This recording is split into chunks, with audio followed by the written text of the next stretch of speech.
And we are live. Hello, everyone. Welcome to the weekend edition of the Heron Fidelity live stream.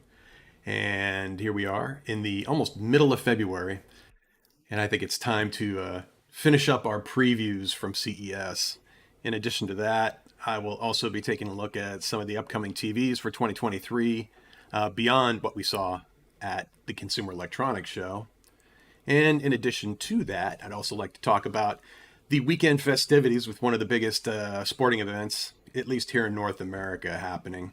It's a good time to talk about the options and what's afoot in terms of the actual broadcast. I am still uncertain if I'm actually able to say the words, the name of the football game.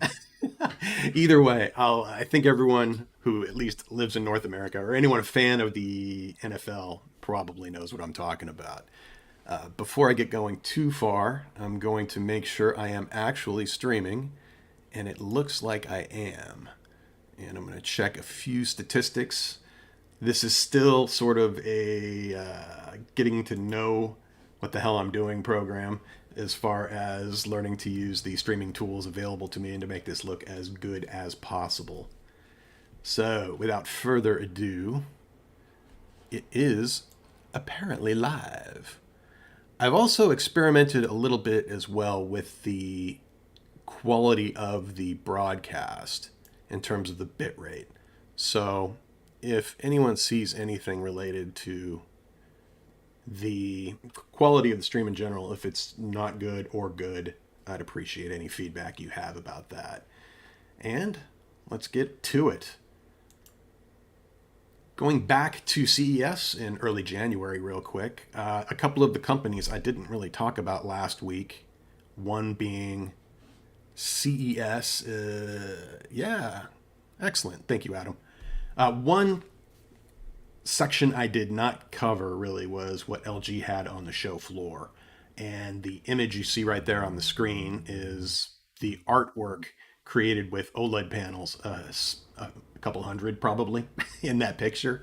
But that's the entranceway you will typically see to LG's booth in any given year at the Consumer Electronics Show in the Central Hall at the CES event in Las Vegas. They change it up every year in terms of what's displayed or the shape of the panels. What you're seeing right there, maybe I can zoom in a little bit on this, but it is effectively a mix of flat and curved panels put together usually by a known artist who then just takes advantage of having that much screen real estate and then being able to create just beautiful looking art, in a sense, digital art. And that little gap you see right in the very middle is the entranceway into the LG booth, quote unquote, on the show floor itself, which is pretty cool. Let's see if I have any more images of that. There's another one for that. Oh, that was probably it. One of the big things they were showing off this year, as far as LG goes, and brand new TVs, was the quote unquote first wireless OLED TV in the form of the 97-inch M3. This beautiful thing, there's four of those hanging right there. You can see on strings. This is probably a little bit better of a view in terms of being able to see these. In this particular display, they had this water pond, in essence, right in the middle of their booth. These four displays, I believe eight total, or four on the other side, being suspended up and down in terms of their motion, displaying different types of content, and showing off the technology in terms of, well, not completely wireless, at least down to a single wire in terms of the power being needed to drive the display itself. Again, 97 inches, 4K resolution. I'm guessing, at least initially, these will be upwards of about $30,000 or so in that price range, considering that it is a brand new panel. It should be visually, hopefully, comparable to something like the G series panels. Although, I take that back. Because of the size, the new technology that LG introduced at the show in regards to their OLED panel designs was in relation to something called MLA, or meta lens array or micro lens array, depending on who you talk to or when you look up the information, effectively putting millions, if not billions, of little tiny micro lenses on the face of the display at the OLED layer to redirect all the light directly out the screen. So any light that may have had a tendency to scatter sideways is now redirected forward, improving efficiency and brightness. And that's really the key deal. The M series, the M3 that we're looking at right here in the photo, because it is 97 inches in terms of screen size, it will not feature that technology, at least coming from LG Display, be it used in LG Electronics TVs or Sony's or Samsung's, or not Samsung's, but Panasonic. Anybody using that MLA technology will only have it available in screen sizes, I want to say, of 55, 65, and 77 inches. It won't be available in the 83 or, in this case, the 97-inch M3. Now, the M3, I believe I have a couple extra photos of this here.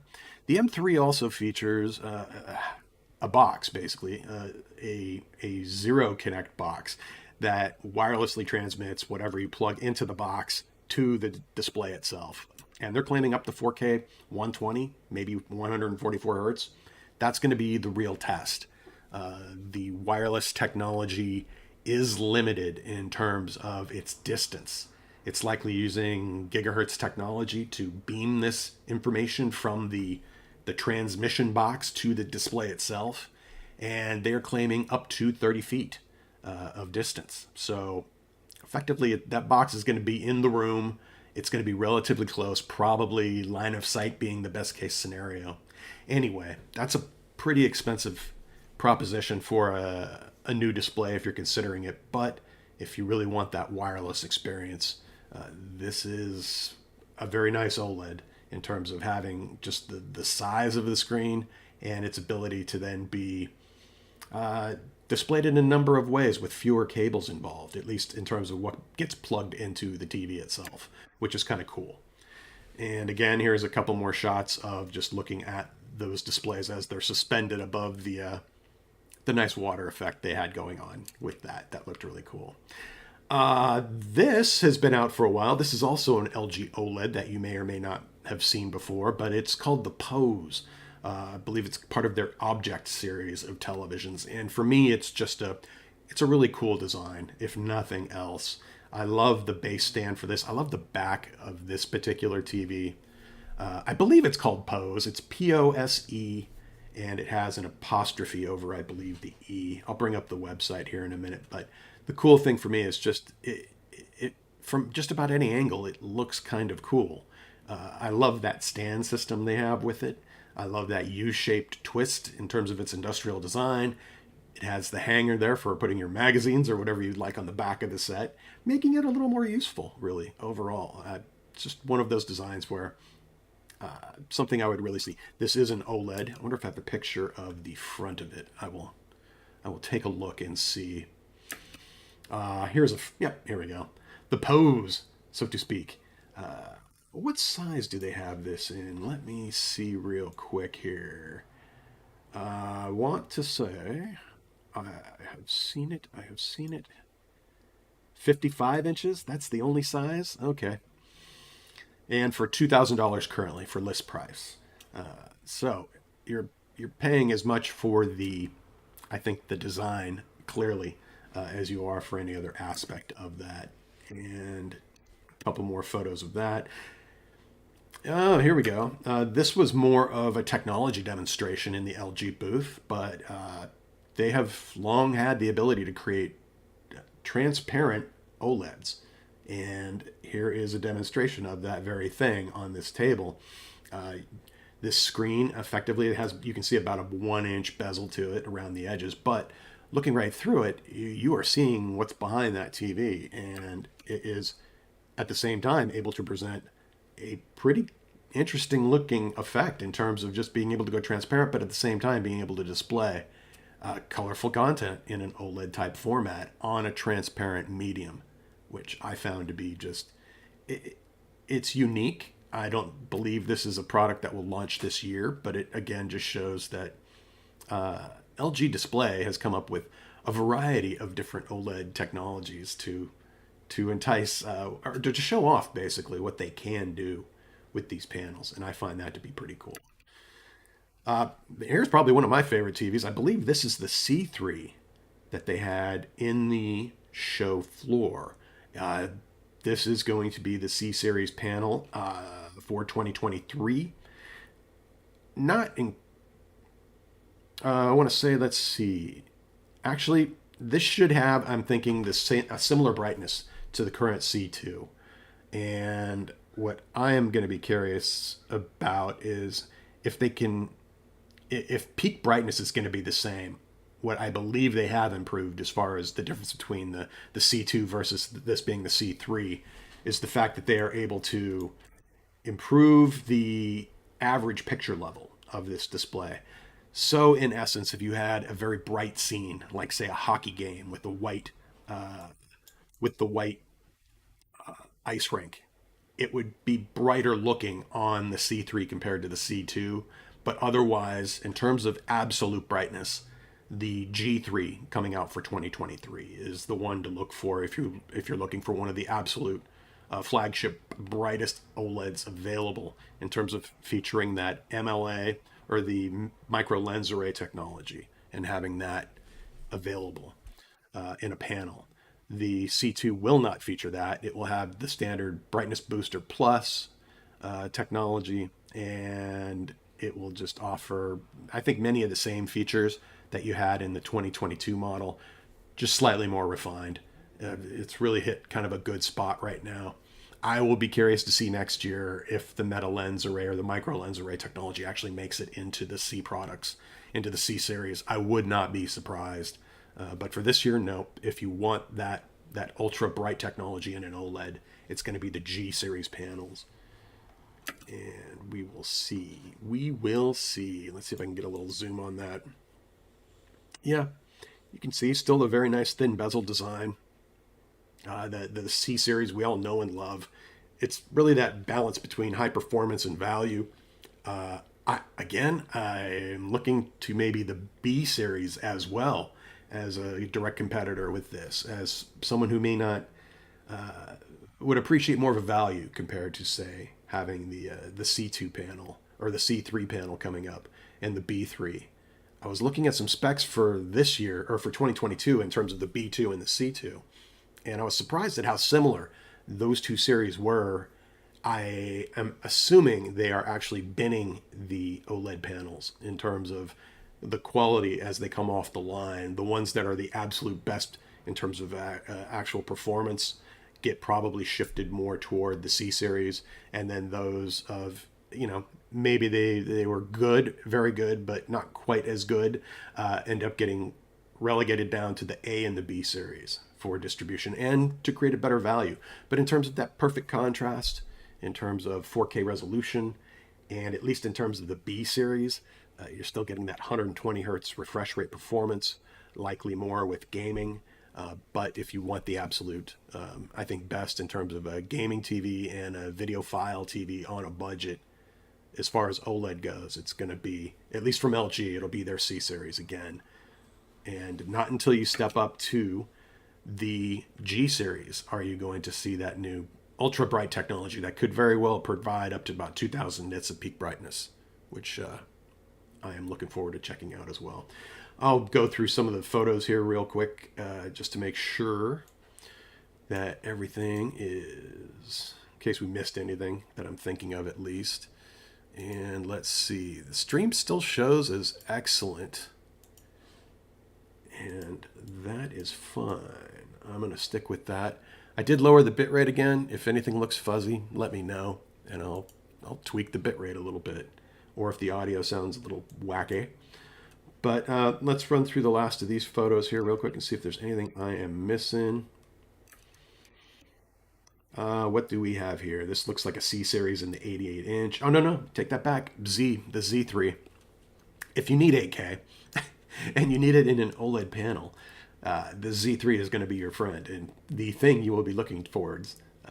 No other company, I believe, currently offers 8K OLED except for LG, at least in terms of their televisions.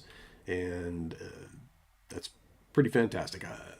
You're paying a significant price increase uh, just to have 8K resolution on something like an 88-inch panel. Thank you. I am going to keep an eye on the bit rates and everything as we're going through here. I did lower it slightly. So one of the comments from Doug, thank you, Doug, by the way, mentioned that there might be a little hitching, but hopefully not. Hopefully it stays nice and static. I'm also doing this on a weekend when our local network here in the home is a little bit less saturated than it typically is, especially during the work week. But uh, looking at the 8K OLED again, other than the resolution, you're not getting any of the other premium technologies beyond what you would get out of a C series panel, really. It is really just the increase in resolution. And considering the limited content, and even at 88 inches, oh, it's a nice thing for sure. It gives you a more seamless picture if you sit closer to the screen in terms of being able to see individual pixels. But everything you're feeding it, practically speaking, is going to be upscaled, either from 1080p or 4K at best into the 8K resolution of the panel. It's although you probably have some access through the built-in YouTube app to some of the 8K content that is available out there, at least for streaming sources. But it's more for bragging rights right now if you need that 8K OLED. And let me see if there's anything else. A little bit of a closer shot of that screen itself. One difference, okay, just looking at this TV real quick, the 8K Z3 will be the size of that bezel. Now, one difference between at least the B series and the C series typically is that the C series, and hopefully the Z as well, but the B series compared to the C series, the B's bezel will be slightly thicker. It's still fairly thin, I mean, at least on this Z series, but that's something else to keep in mind if it's a styling choice. I would really like to see them be able to push OLED to where the image goes all the way to the very edge of the screen, as certain companies are able to do with their LCD screens.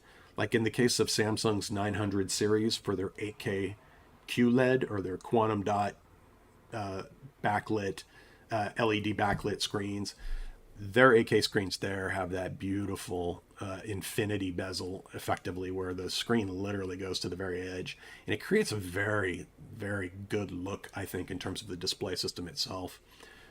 There's still a tiny bezel on OLEDs, at least for 2023, and that has not changed. And here we go, a couple more pictures for the 8K TV. I was mildly bummed out that LG did not have their G3 sitting in the booth on the show floor. That was tucked away within their private meeting rooms, and it was just something like, wow, okay, why? Why was it there, and why was there not at least one sample of it sitting in the show floor? I think they really just wanted to highlight that new M series. If the show floor setup for LG's booth had one thing really they were trying to focus on, it was their new wireless technology for that particular the M3 TV. But hey, I gotta say, these are some beautifully colorful OLED displays from LG. And as far as panel technology goes, still the same in terms of that RGBW or WOLED, having a fourth white subpixel to help achieve greater brightness in certain conditions, compared to what Samsung does with their quantum dot OLED that uses just red, blue, and green without a white subpixel. And Samsung's claim to fame with that is that they can. Oh, here we go. Back to the wireless OLED from a different angle at a different setup as a standalone. Yeah, Samsung's setup for at least 2023 is still continuing on with just a pure RGB OLED, which I am a fan of, considering how good color saturation looks on those type of displays. Clearly, they're showing off very saturated content here with this kind of a display system at the LG booth. It certainly doesn't look undersaturated, to say the least. And But it's not until you get them almost side by side do you really notice a difference in terms of just color purity, especially in colors like yellow. I find in gold, in particular, are ones that really pop out on a TV that lacks the white subpixel, so to speak. But again, in terms of longevity and I think maturity of a product, LG's been doing OLED for quite a while, consumer OLED for 10 years now, and their TVs have become, especially in the last few years, just solid, robust performers with fewer and fewer issues related to things like burn-in or just any kind of odd performance. And literally, almost the go-to TV for the highest performance gaming setups you can ask for in terms of feature complete, where you're looking at things like Dolby Vision and HDR10 support.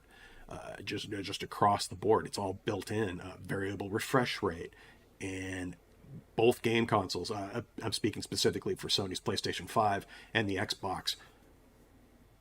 They support LG TV support all of the features that those consoles currently can provide in terms of just absolute gaming performance and features that are important for people who enjoy console gaming on the big screen TV.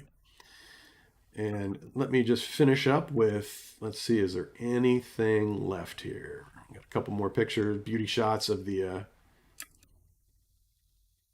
Oh, can you guys see that? Maybe. Here, let me go to the next one.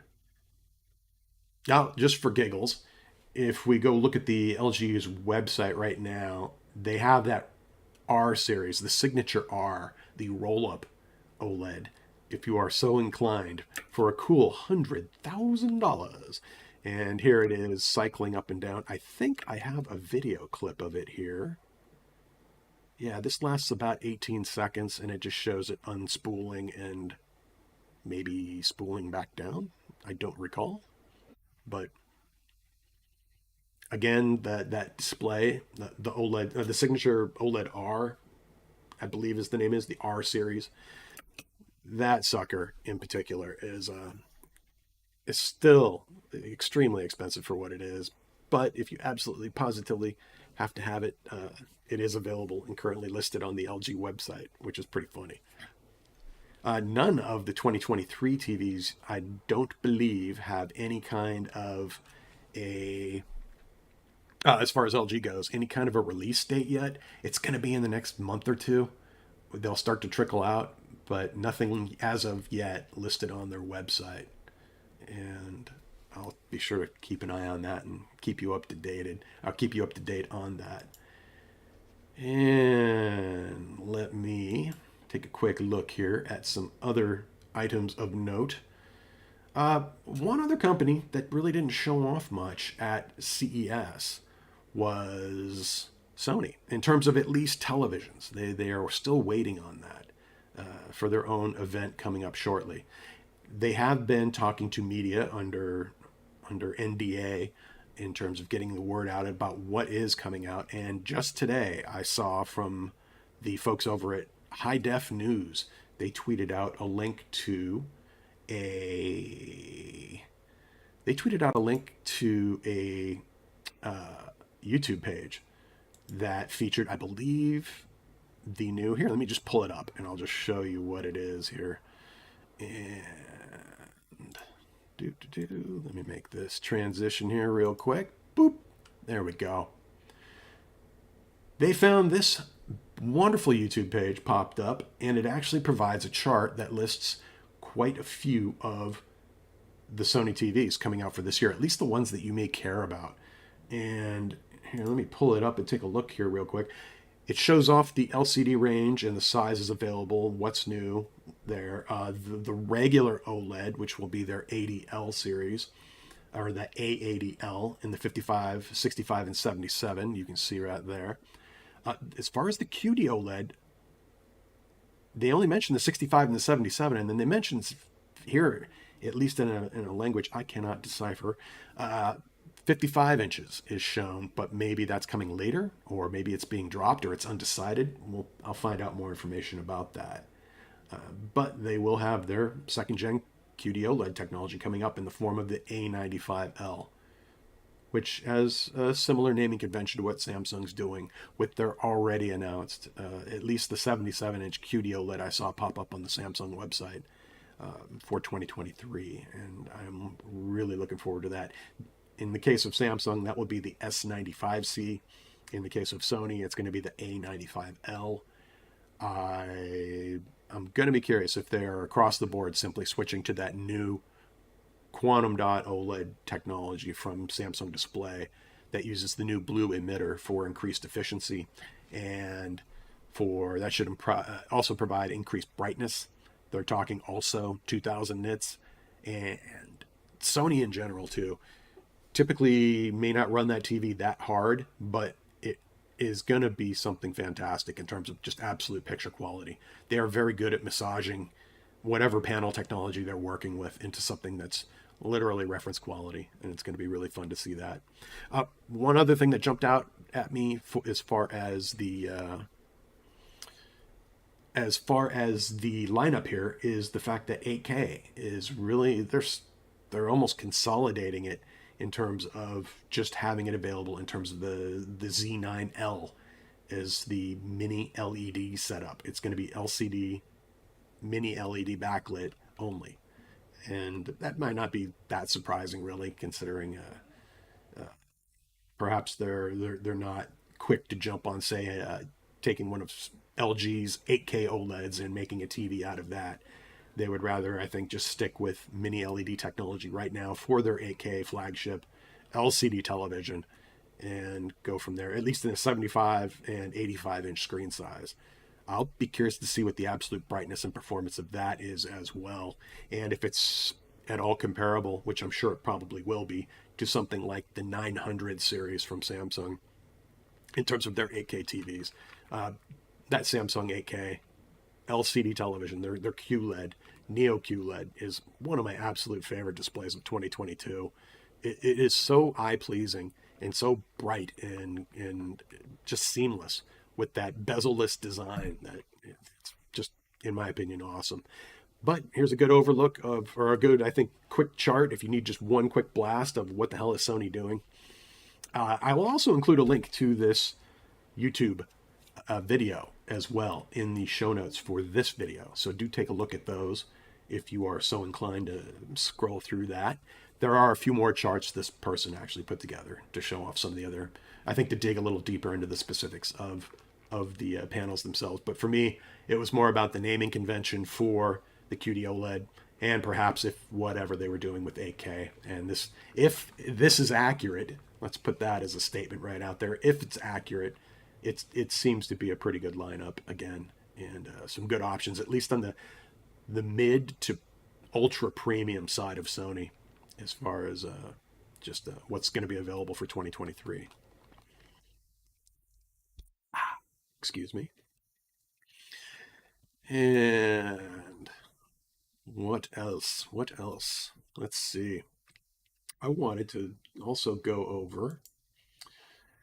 Did that. I mentioned that. And if you guys have any questions at all, do let me know. I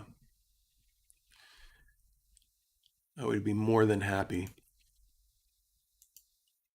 to answer them, of course. Um, I don't know if I showed this or not last week, but Panasonic was on the show floor, and they did, in fact,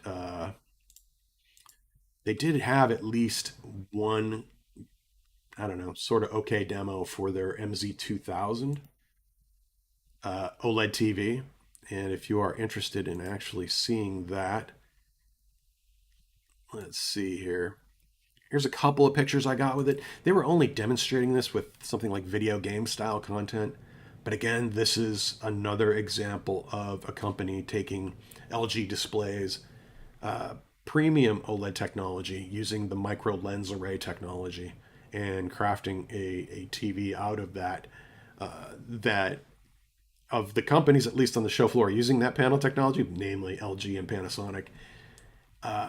One thing that at least Panasonic was quick to do was talk about that technology a little bit more in terms of the micro lens array technology, how it was integrated, and also the performance of it, the relative performance.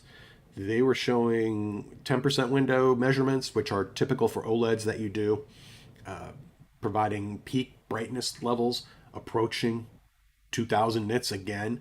And in addition to static, basically, they could maintain brightness levels in excess of 1000 nits. I want to say close to for 10% windows, maybe even closer to 50, actually 1500 nits.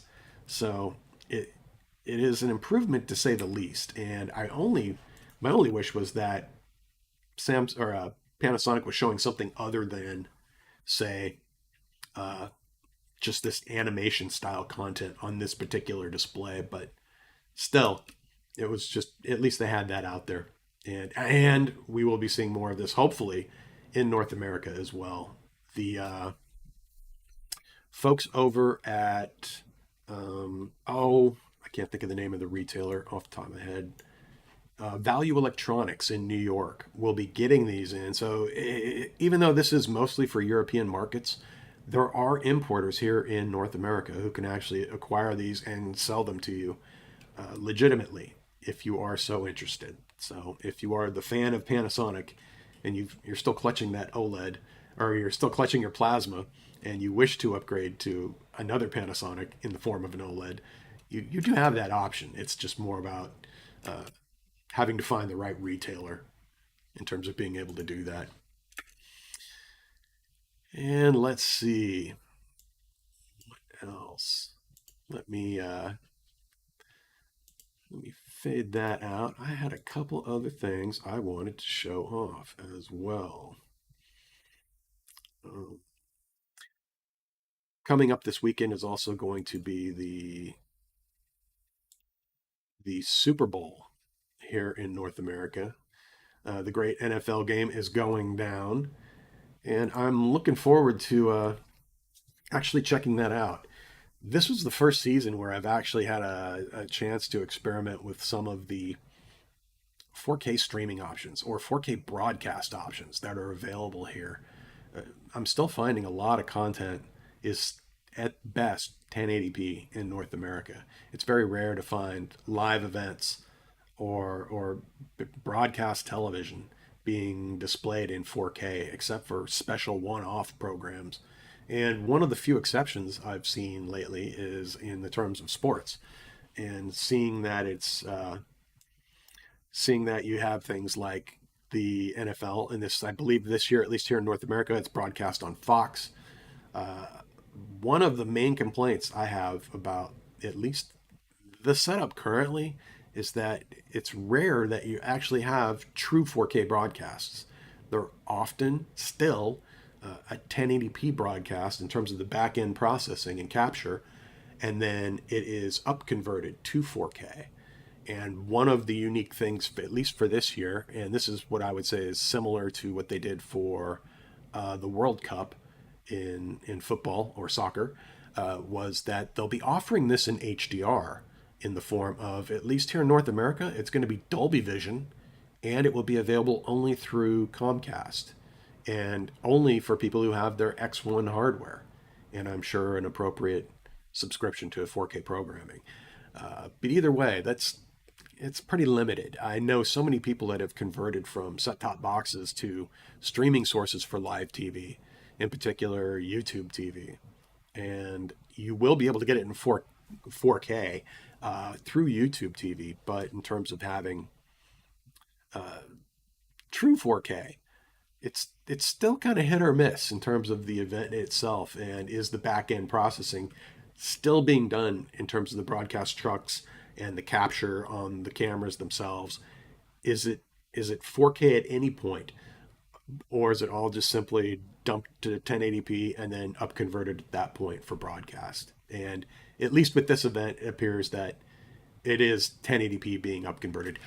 That said, I still think it's going to be amazing to look at. At least this season, I saw a handful of games in quote unquote 4K, and they looked fantastic. They were at least looking way better than I thought the traditionally 720p broadcast look, especially on larger screens in your 4K and 8K screens out there. just even having that bump from 720p to 1080p and then up converted, if so be it, to your 4K, it's looking better than it ever has in terms of broadcast sports content. And I'm really hoping that continues. And I only wish that something like ATSC 3.0 or next gen TV was more widely available. I'm a little bummed that that's not an option, so to speak, in terms of uh, the ability to at least do broadcast 4K, true broadcast, like over the air. That is still haphazardly being deployed throughout the United States, and it's not everywhere. Very few markets actually have regularly scheduled content in 4K. And do I have a here? Let me pull this up real quick. Give me 1 second. I just want to show off the where is it? Yeah, there we go. Oh, there's a quick switch for you. Anywho, uh, Next Gen TV or watchnextgentv.com is a good resource if you are curious. If your TV happens to be a newer model that happens to have a next generation tuner built into it, or you're like me and I've been experimenting with some of the early launched next gen tuners in terms of just playing around with this broadcast format when available. And it is just recently started testing here in the Bay Area. There's very little content compared to most of America, but this will be a way to do over the air 4K content. And I want to dig a little bit more into that as far as a future episode goes, because it seems as if there's been some word I've heard, and I will follow up with this in a little bit. But as far as broadcasters who have the bandwidth and license to be in a particular part of the spectrum, selling it and making basically changes to use other parts of the spectrum that may not be as good in terms of providing a 4K signal over the air. And if you've never messed with either the current standard ATSC or next gen TV for that matter, realize that depending on where you live, you could use something as easy or something like a very affordable $10 antenna on up to, if you're a little more out in the boonies or in a more difficult prone to reception environment, you may have to upgrade that a little bit. But if you're in any kind of major market, a regular antenna can get you 50 to 100 channels available for free over the air in digital quality, in digital sound.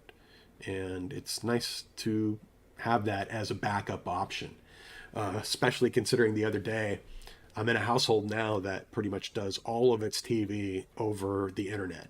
And so if the internet ever goes out, which it did for the whole day the other day, we suddenly had no access to live TV programming. And while it made it a great excuse to actually get out and get things done, it was a little reminder that, you know what, it is nice to have that backup antenna in the pocket, so to speak, that I can just add to right to the or plug right into the TV itself, run a quick channel scan, and get some programming going that way, which was really good. And as long as I am mentioning that, let's see. I gotta give a channelmaster.com. If you are looking for an antenna and you don't find one locally that you like, do consider these folks. They are the channel masters in terms of antenna technology. They make great products at all price points and needs, and indoor and outdoor. I was talking about the $10 antenna. Well, it looks like it might be a $20 antenna. It occasionally goes on sale. I do. Let me see. Is it the flat antenna plus that I have? I may have this one. I have the version of their antenna that had the built-in optimizer where it would run through a series of scans and use its multiple element antennas to basically come up with the combo that gave you the best overall performance. And I want to say that was the Flat Antenna Plus. I could be wrong, but it was a powered antenna that actually had a little bit of smarts built into it. And it made it easier, I thought, to just simply place it where you wanted and then simply let the antenna do its own optimization in terms of providing you the most signals possible. Either way, I don't quote me that the Flat Antenna Plus was it. I think it is. This is definitely a powered antenna, and it's about $50. But either way, as far as their indoor antennas go, their regular Flat Antenna 35 that'll tuck right in behind a set for the most part, or you can use its thin flat design to either just put a little tack right to the wall, or it's just a very easy product to deal with, and it can be tucked away if you're not using it. It's just something nice that you should have at least one of them laying around, especially if you do live somewhere with decent reception. It's an easy way to go in terms of just getting it going and getting it done. Let's see. Beyond that, I'm trying to think if there's anything else. I'm going to check the chat real quick, see if there's any questions. I'm actually looking forward to tomorrow's game. It's just going to be, I think, a fun bit of everything in terms of just seeing the sports, seeing how good the production is, seeing if it looks as good in. What I really want to do is do something like I'd like to do the Dolby Vision broadcast through our local Comcast versus streaming in 4K on YouTube TV versus over the air and have them all side by side. That would be my ideal test for live broadcast, but that would take some doing, and I'll have to get back to you on that, so to speak. And let me. Mm,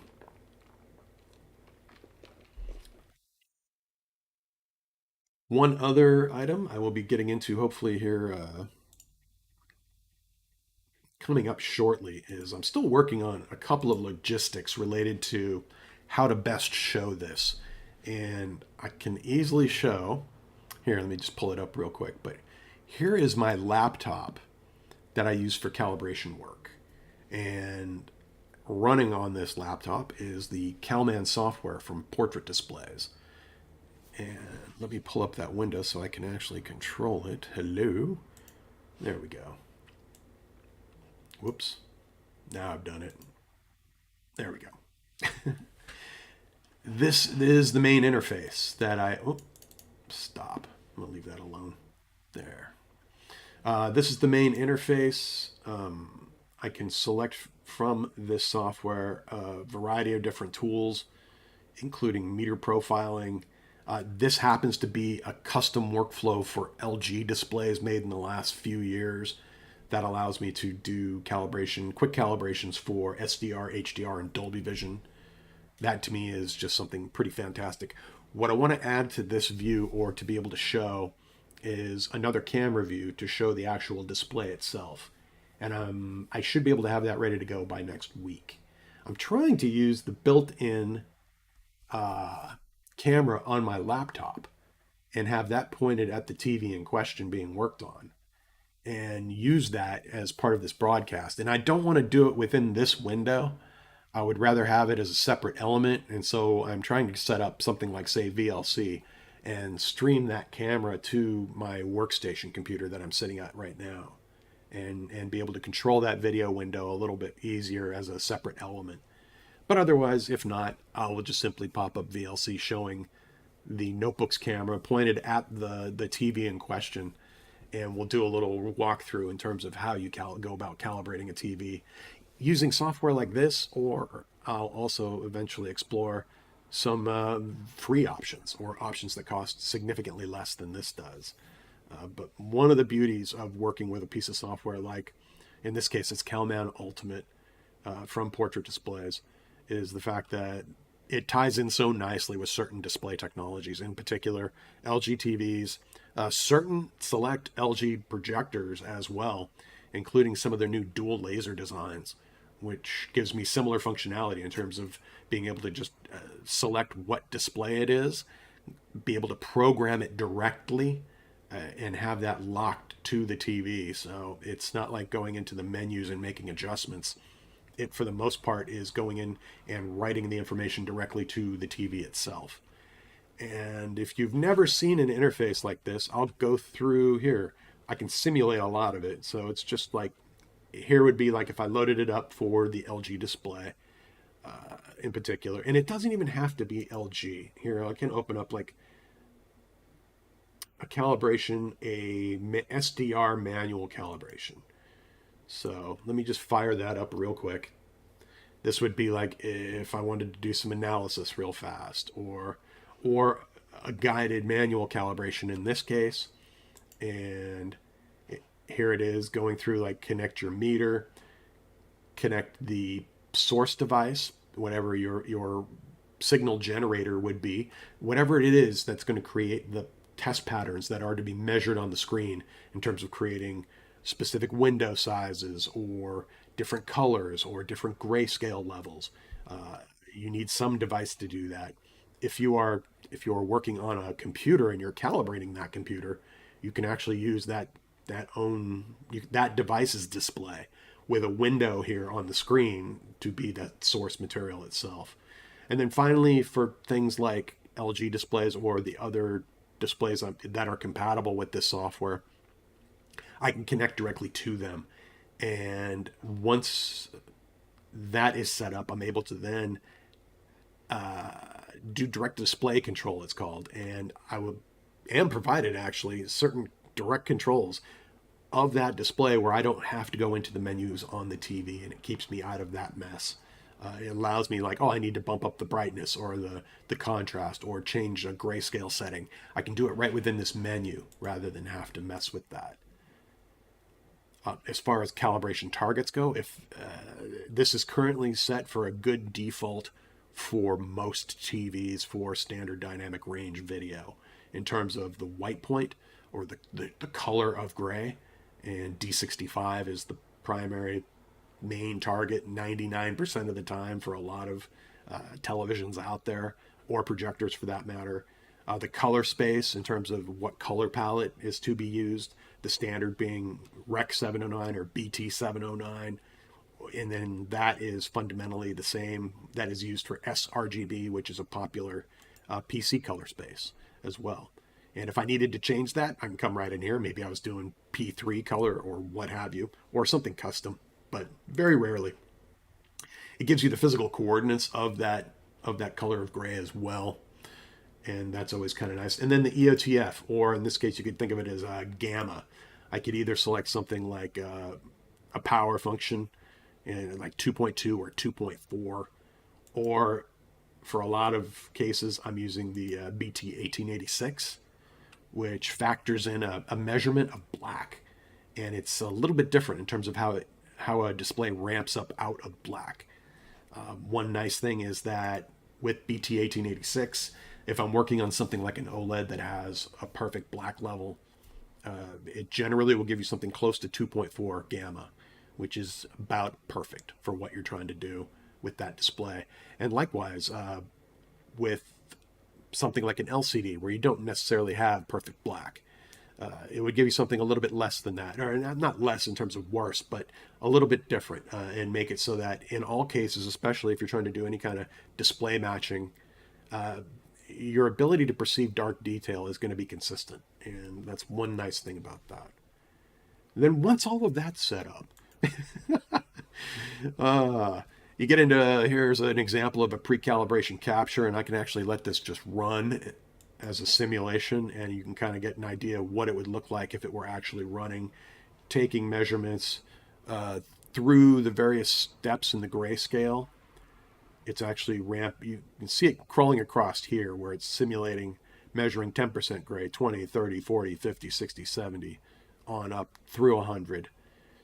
And then right below that, right here, is giving you a relative error measurement that factors in not only the color of gray in terms of how red, blue, and green are mixing and how consistently they're mixing, but also the luminance level as well.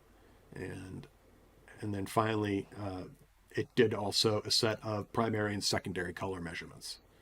And then in terms of the EOTF, or the gamma function in this case, of how it's tracking, it's almost impossible to see. That looks like just a solid yellow line probably to most folks, but there is actually the target overlaid on it, just barely visible, but tracking very consistently with it.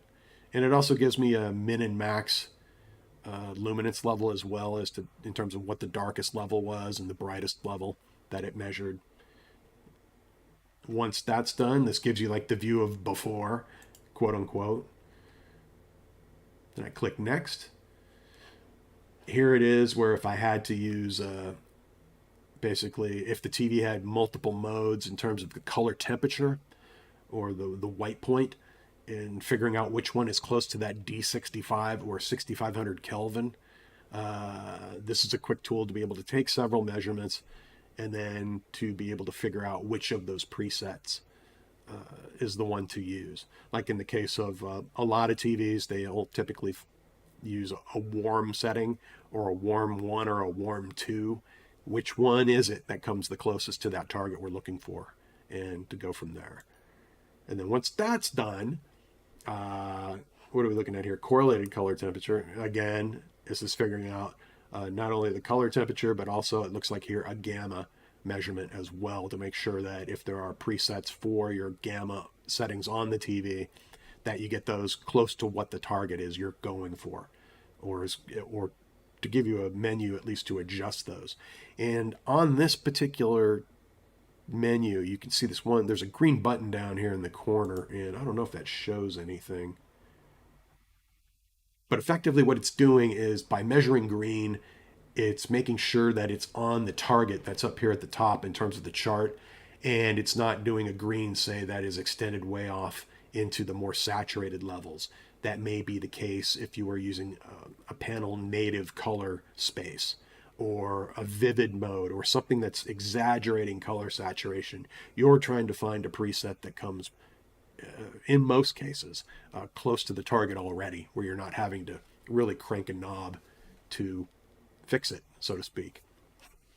One interesting thing, though, is if you are dealing something like with lookup tables, in the case of programming an LG TV, or you're dealing with a standalone, what they call a LUT box, a lookup table box, that can be programmed to affect the image quality of a TV. You generally will look for whatever picture setup there is to give you the panel raw or the panel native in terms of what is the natural widest color palette that this display can do, what is the basically the raw output with very little other adjustments, and then let the LUT box or the LUT software built into the TV confine that down to the spec you're looking for. So you never want to start off with something too constricted and then try to expand it out. You'd rather have it oversaturated and then bring it back down in those cases. But those are pretty unique and usually a more of a premium function on these TVs. Oh, here I'll go back real quick for dynamic range. Effectively setting the level of contrast, which is kind of cool. I'm curious to see what this does in a simulated mode. Let's see here. Boop, boop, boop, doo. So give me an example. Clipping with peak white. And let me just see if it does something different with clipping. Probably not.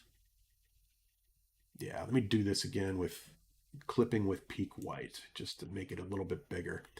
Here we show the upper end of the grayscale beyond 100%, going up to 109%, so to speak, in terms of brighter than or whiter than white detail, which could be present in the video you're looking at.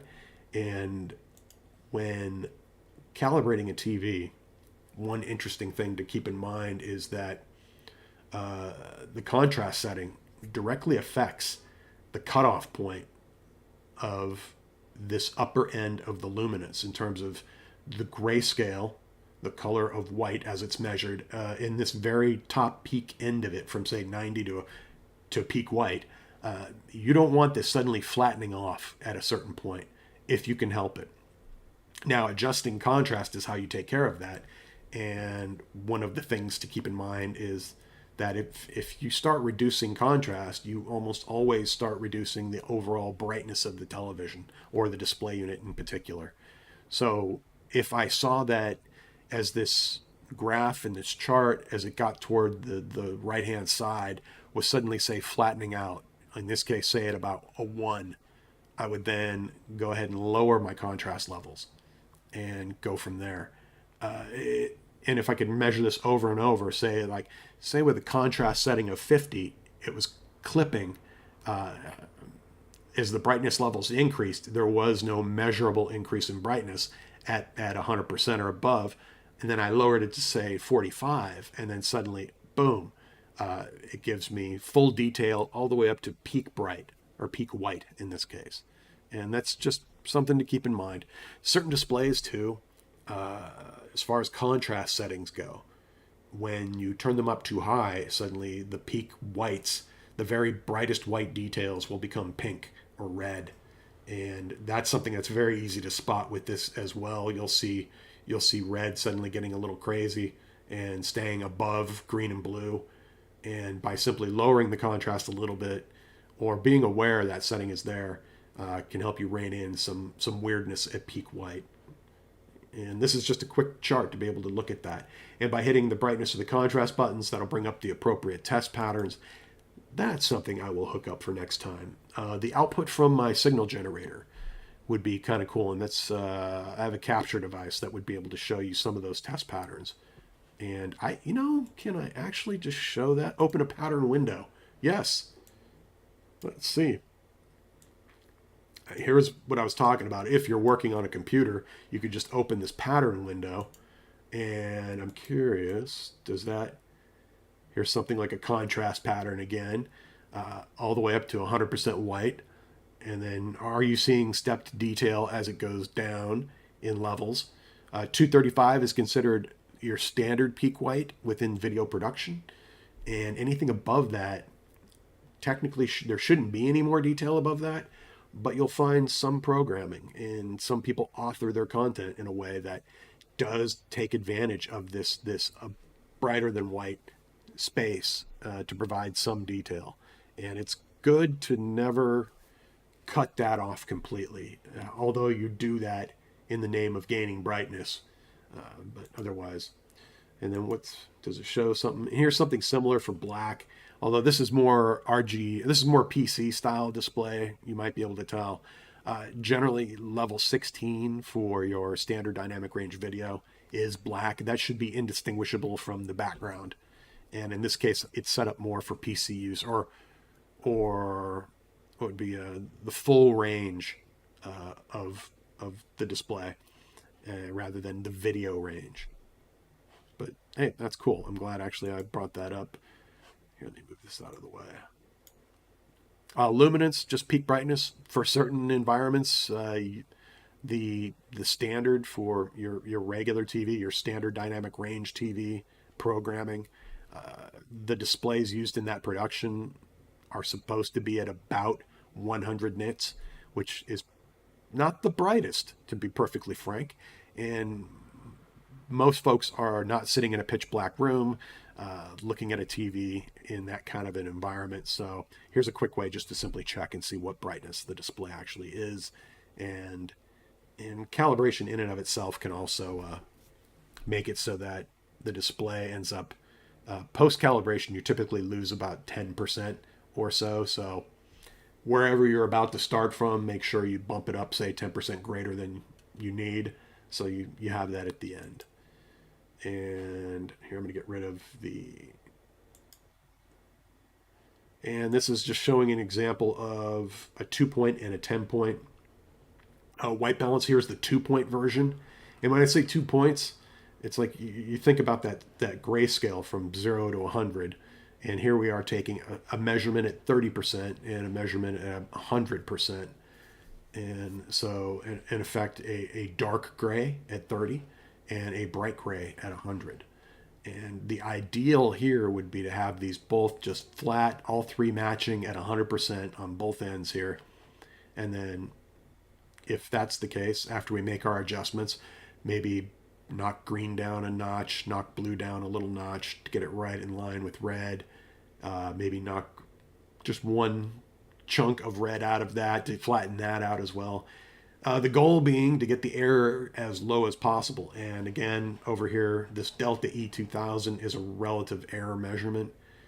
And anything under 3 is considered pretty good. This is scaled currently at 5 at this first line. So if this is about 2.5 or 2.2, and then this other one is practically perfect, This is effectively very, very close. Uh, this scale right here is going from 100 to 99, so it's by one.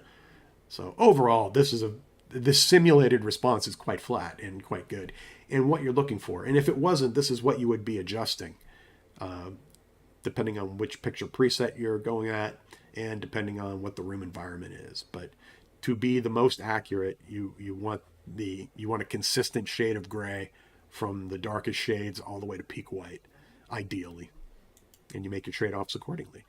You typically do that 2 point setup first, and then you can switch over. On many TVs nowadays, they'll provide a 10 or a 20 point grayscale setup, and this is what this is.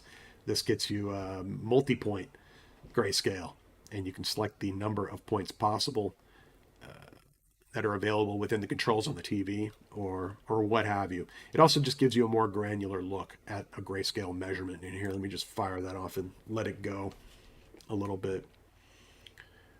But beyond that, it's kind of nice when it's all simulated like this.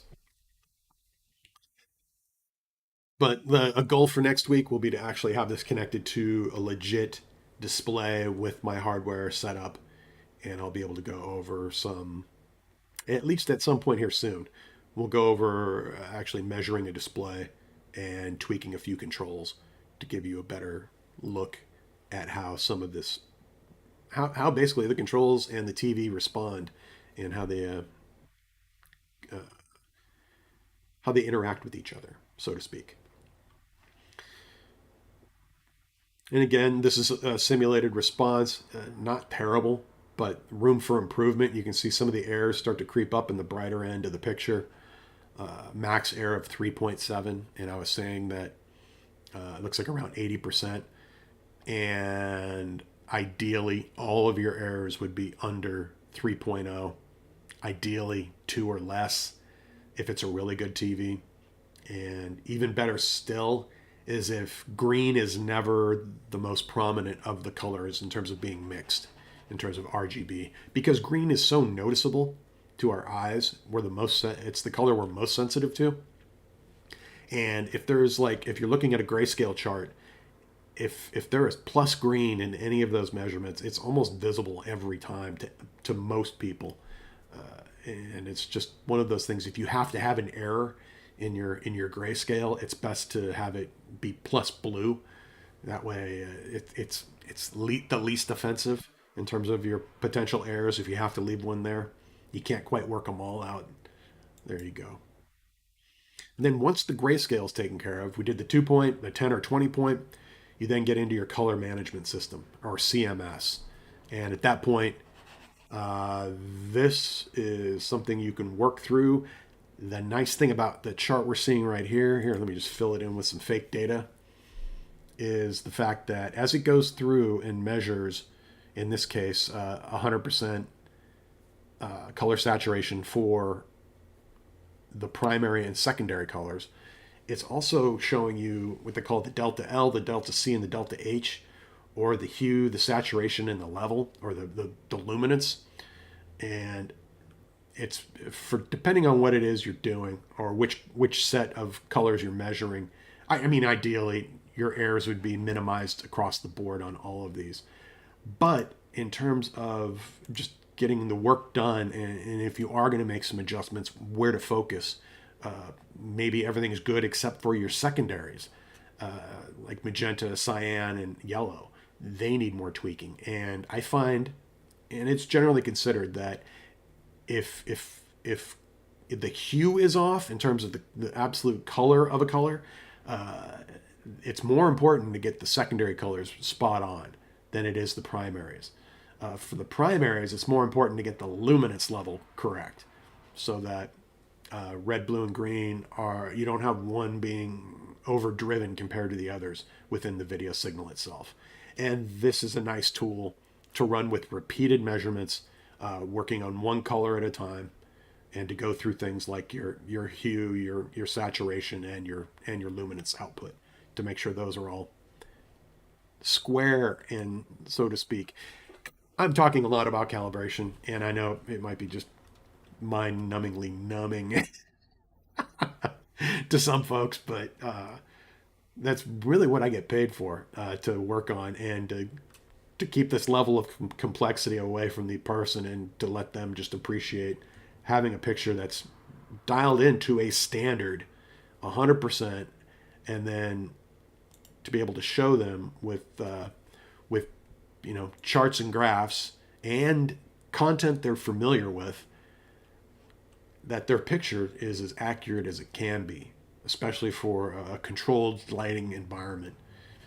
Once my work was done, I'd do a post-cal capture so my chart could have a before and after effect. And just as important for me is the additional validations on any of these. Here's a couple of tools I use a lot. I almost depend on these more than just about anything else, especially for the before and after look, or even the during look. Before I go making a bunch of changes to something I think I have pretty close, I'll do a color checker test. And this goes through a series of grayscale steps and then a lot of common colors, including things like foliage, skin tones, and a good assortment of colors. I have options to actually increase the number of samples here within this to many, many more if I want to. But this is just a show for an example. If a TV or any display or projector or you name it is hitting these targets, this mishmash, not mishmash, but this selection of different colors with known values, and it's doing so very well with low error, it's pretty solid. You're going to get a very compelling, accurate picture out of that display. And this is just nice to see. It's like before you go making further adjustments, you've got the TV or the display itself in a really good spot. Your color checker is coming up really good, but maybe you want to experiment a little bit more. It's good to have this measurement done. Go ahead and make your changes, document those, test it again, and if it didn't work out, you at least had a good spot to stand with. One nice thing about this software too is that this is, I haven't even shown this part, but up here you can, this is a tabbed interface. So okay, boom, I had one, oop, there we go. I have this first one and I can rename it if I wanted to. I can just simply call it, post cal final, and then I could go ahead and make a couple of tweaks and then rerun it with another tab, do it a third time, do it whatever. And I end up using the rename function to say what it is I've done in addition to just writing it down. The color checker, super cool tool to have. And the other one I use a lot, and a quick check tool, is the saturation sweeps. And I'll let this roll real quick. But this is an example of, I would be putting up primary and secondary colors in 20% intervals. So 20% saturation, 40, 60, 80, 100. And measuring white and black as well, peak white. And then it just goes through them. And the dots that appear should be pretty close to the squares of the actual target. If it's so much as touching, that's pretty close. There is, depending on which chart you're looking at, and I mean this chart here, this CIE 1976 chart, there is a bit of fudge around each point. You can think of anything within a slightly larger area than that square is showing is effectively the same to our eye. So as long as these are pretty damn close, you're getting good results, and you're showing that as the colors track from low saturation to full saturation, they're remaining linear and consistent. Actually, this kind of reminds me of what a lot of Sony projectors do once they're set up and fully calibrated. They actually do produce a chart very much like this simulated one in terms of being able to hit these targets, in terms of the luminance output, in terms of the color saturation levels, and the difference. Maybe not so much here. This is an SDR setup again, where we have a relatively relaxed color. This triangle you can see is kind of like not quite totally the biggest it could be in terms of this physical area of color space. If I switched over to something like HDR, I don't know how quickly I can do this. Here, you know what I can do? I won't be able to do that. But here, let me just go to HDR real quick just to show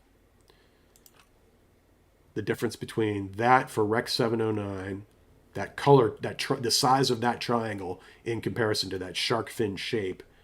And here, let me just show for the P3 sweeps.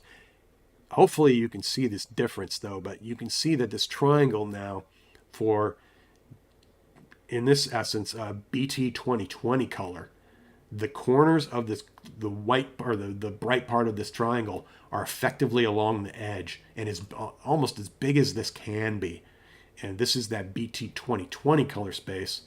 And then within this giant color space that is the basis for your HDR and Dolby Vision content, this set of sweeps is not quite as big. You can see where they kind of terminate here within this larger triangle. But DCI is slightly less saturated, but it's still way more saturated than it is with BT709 or, oops, I have something not quite set up right. Well, here's an example of when things go wrong during a calibration or something's not set right. An example of what it shouldn't look like. So this would immediately tell me that something didn't kick over into a proper mode.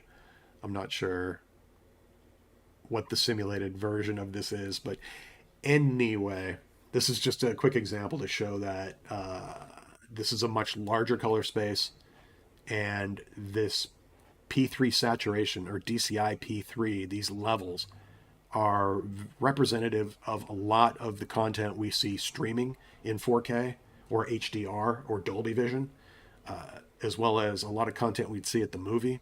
Although, depending on which theater you go to, there are theaters like Dolby Cinema theaters and maybe some of the IMAX theaters too, but Dolby Cinema theaters are actually using laser projectors that can actually do this entire triangle and not just the subset, the DCI subset that's easier to do for a lot of TVs. This DCI subset, here, let me actually switch over to the LG TVs. But good HDR TVs and good Dolby Vision TVs nowadays are fully capable of doing, oops, I don't want to do that, are fully capable of actually hitting these color points. Oops, what are you doing? Bum, bum, bum, bum.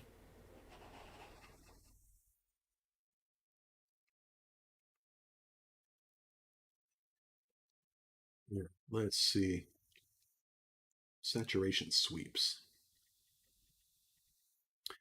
Hey, yeah, okay. So again, I jumped through that a little quickly, but you might be able to tell that this triangle is larger than the BT709 triangle, but not quite as large as the BT 2020 triangle, which took blue all the way to the very edge, green all the way out the ear, and I believe red comes out even further as well. That's such a massive spec.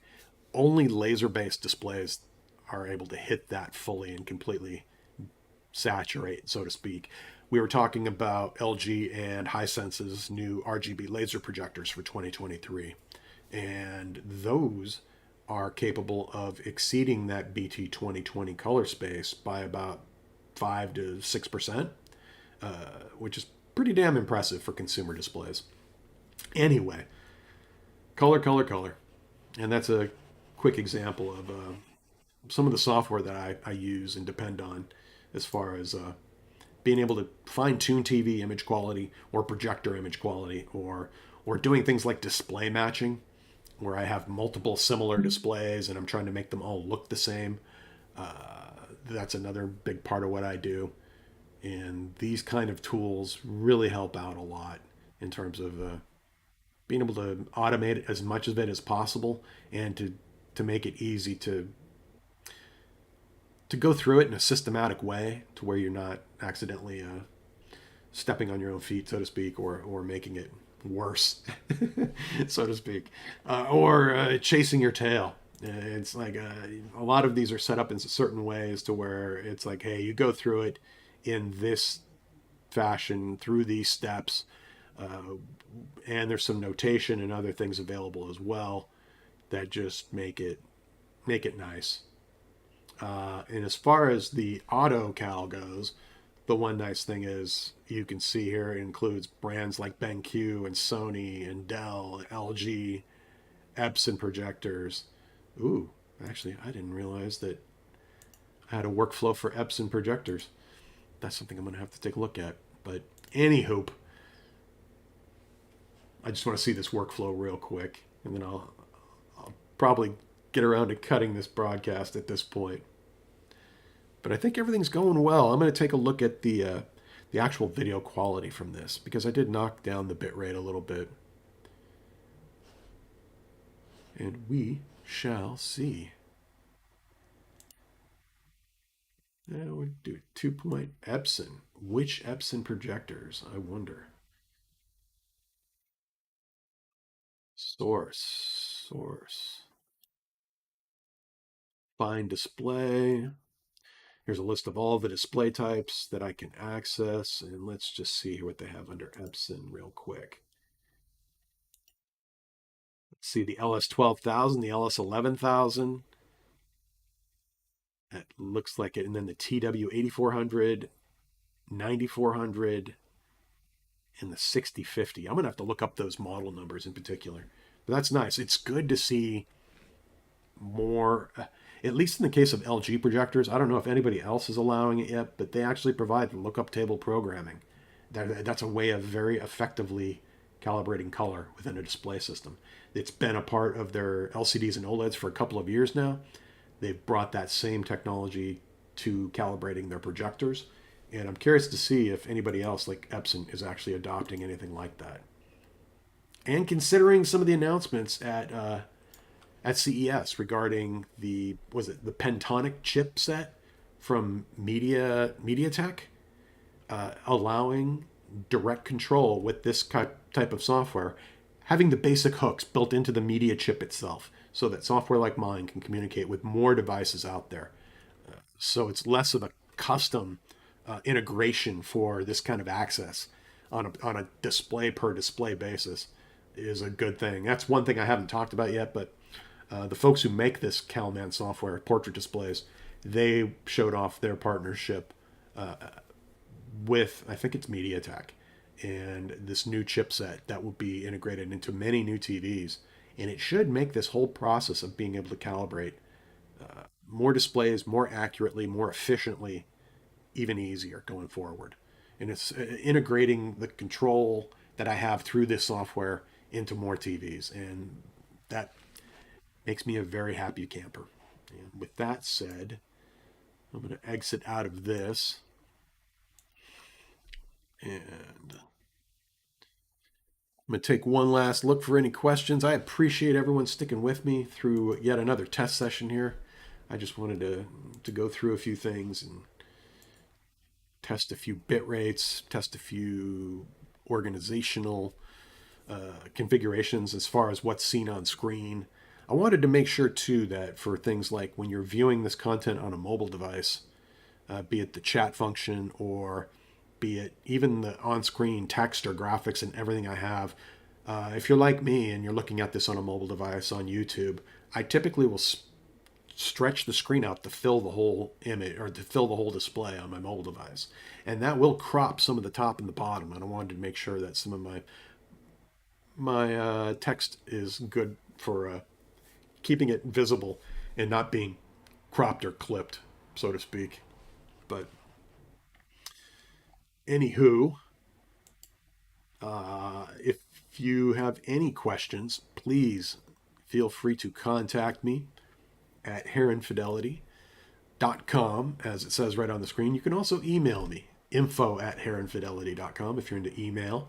We're on Twitter, of course, and all of the social media and contact information is available in the show notes or the description for this particular episode.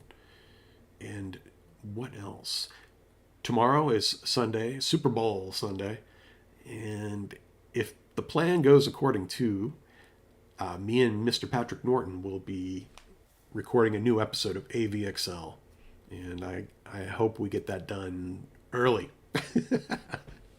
At least the game doesn't start until the afternoon, I believe, here on the west coast of California,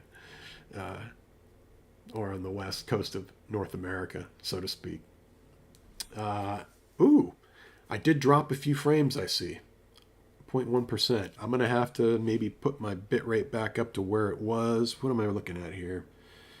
Eh, let's see what the statistics are. And very low CPU usage, 76%. GPU usage. It's grinding. It's grinding for sure. Anyway, I want to thank you all again for joining me on this Sunday afternoon. I wish you a wonderful evening and a great week coming up. Actually, we still have Sunday, so the weekend's not over. Not by a long shot.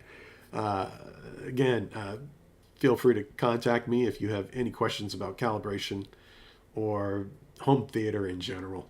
It's one of my favorite subjects, apparently, obviously. And